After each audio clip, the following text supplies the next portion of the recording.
All right, so to kind of end this episode and to end Olympic coverage this time around, which again, sad face, I want to talk about my overall thoughts on the US's bronze medal result, just the tournament in general. I've already talked a little bit about how I think Canada was the really quiet team in this tournament despite having won it. Like I said, I don't think Canada scored more than 2 goals in this tournament, and if they did score 2, I believe it was only one time. I think it was against Chile they scored 2. But for the rest of the tournament, they had a minority of the possession normally, and they let their opponents really have most of the shots too. So they either won games on penalties or they just scored a goal, and they didn't really attract a lot of attention, and they just quietly went through this tournament and ended up winning it all, which I think surprised the hell out of me and a lot of other people. And going into this tournament, I thought, okay, the U.S. is probably going to be one of the favorites. You could make a case for Sweden, obviously, because they're an amazing team, Great Britain as well. But I didn't think Canada really had that much of a shot, and they still managed to get their way up to the top. So good on them for that. It's a big win for them. Now, moving into the U.S. part of this entire equation, this might be an unpopular opinion, but I think that them actually winning the bronze was a very positive note. I know that the expectation for them going into this tournament and really every tournament, and you could make an argument for every game, is to go ahead and win it. But having said that, this being Vlatko's first major tournament, this being a team that was pretty hurt going into this tournament, or recovering from injury, I should say, including Tobin, Ethan, Juilliard, who had just come off of injuries, and then having a smaller roster size where you didn't quite have as much room to gel with. And then also, on top of that, playing a ton of games only 2 days apart. When you combine all of those things, and despite the U.S. not playing very well, coming away with the bronze medal, I'd say, is a success, just with all those factors in mind. And having said all of that, I want to say that I was surprised because nobody in the team really stood out for me in this tournament. Like, nobody made a giant impact, or at least in my mind. If I had to pick one player to me that probably played the best, and this is a pretty weak argument on my point, I would almost say Roosevelt was probably my favorite for that in this tournament. However, if you came up to me and you told me that Carly Lloyd was better, Megan Rapinoe was better, Julia Ertz is better, I probably wouldn't argue with you, because nobody stood head and shoulders above the rest of the squad, which was very uncharacteristic for the U.S. Like, nobody really grabbed the bull by the horns and ended up just guiding the team to victory, other than Lloyd and Rapinoe each scoring a double for the team in the bronze medal match. But it was just very uncharacteristic to see for the U.S. And not only that, but I touched upon this earlier, the fact that it didn't really quite seem like they were able to play their game in this tournament. As I've said before, they used to really love to, and I think they still do, love to be on the front foot. They love to attack a lot, and you can really see that evidenced in getting their fullbacks in support and getting in crosses with their central midfielder kind of dropping into a 3-back.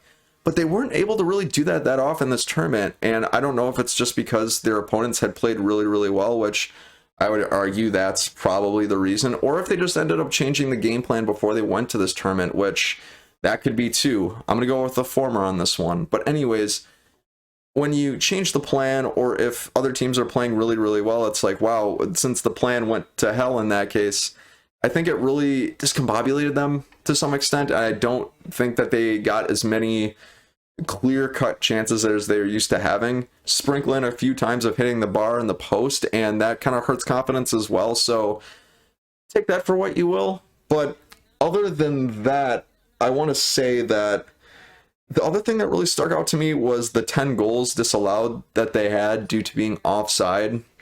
I think it really crushed them, because a lot of those offside calls could have been avoided if they just waited just 1 second. Just 1 second. I mean, some of these calls were super, super close. It's not like they were offside by 3-4 feet in these cases, and I think that the forward line was just lacking a little bit of discipline in that respect, and I think it really cost them going down the stretch.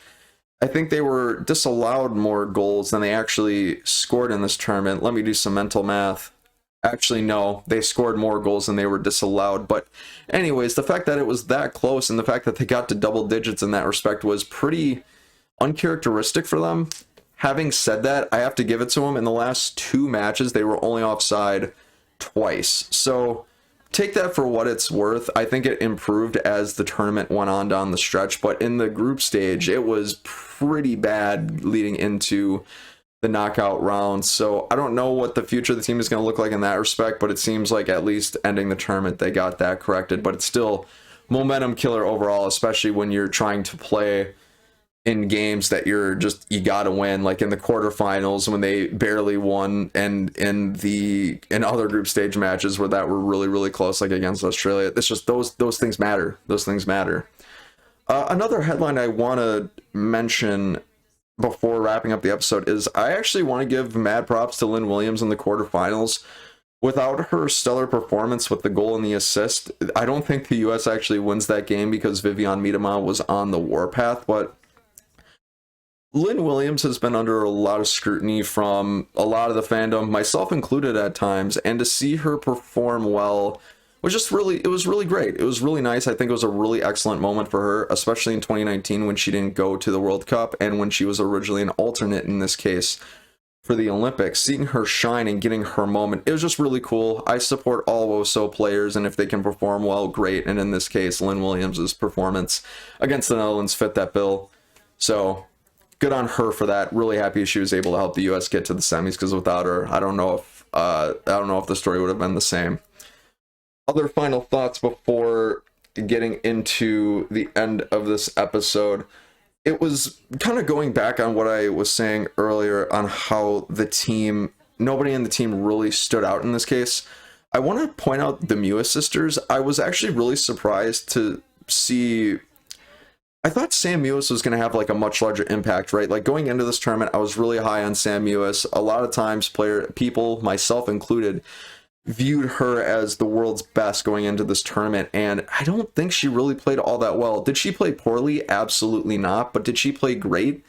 Not really. She didn't play like how I expected her to, I guess. But then again, maybe I should have tempered my expectations going at the door. Maybe it's not fair for me to expect her to score 5-6 goals and have a ton of assists. So I mean, maybe that's more of a reflection on me than it was on the performance, but I guess I was just surprised to see Sam Mewis not make nearly as much of an impact as I think a lot of us thought she might. Am I picking on her in this case, saying that she performed badly? No, absolutely not. But on the other hand, she didn't exactly play great as well. But then again, you could say the same for the entire team. So take that for what you will, everybody.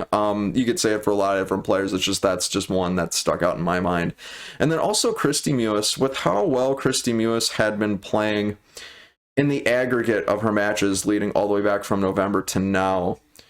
I'm surprised that we didn't see a little bit more of her, especially since the midfield, that being Rose Lavelle, Julie Ertz, Lindsay Horan, and Sam Mewis got a ton of playing time and likely would have benefited from a little bit more rest. I'm surprised we didn't get to see Kristie Mewis a little bit more, especially considering that she, in my mind at least, played pretty well for the entirety of leading up to the Olympics. You can make an argument there's a game or two she didn't play all that well, but I'm just surprised we didn't see her get more minutes in this case. Am I bummed, and do I think it would have made a big difference?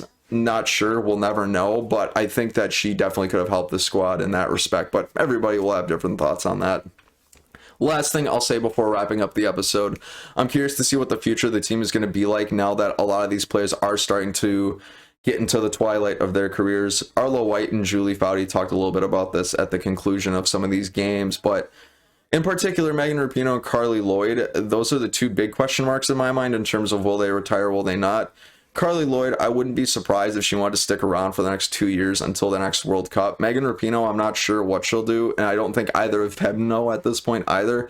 Having said that, I think them winning a bronze and coming out with a bang with them each scoring a brace was a good end to their careers, and they're both very illustrious careers, very high achieving careers. So if we did see them play their last games, I will be forever grateful to them as a fan, because they have brought a lot of joy to us all, especially with Carly Lloyd's performance in the 2015 World Cup and the hat trick, and Megan Rapinoe's performances in the 2019 World Cup. It was a sight to see it. It was very entertaining for all fans to watch, so good on them for that, but I have a feeling we haven't seen quite the last of them. But my friends, I want to know what you make of the overall thoughts, or what are your overall thoughts on the Olympics? Who is your favorite player? Who do you think performed best? Any surprises?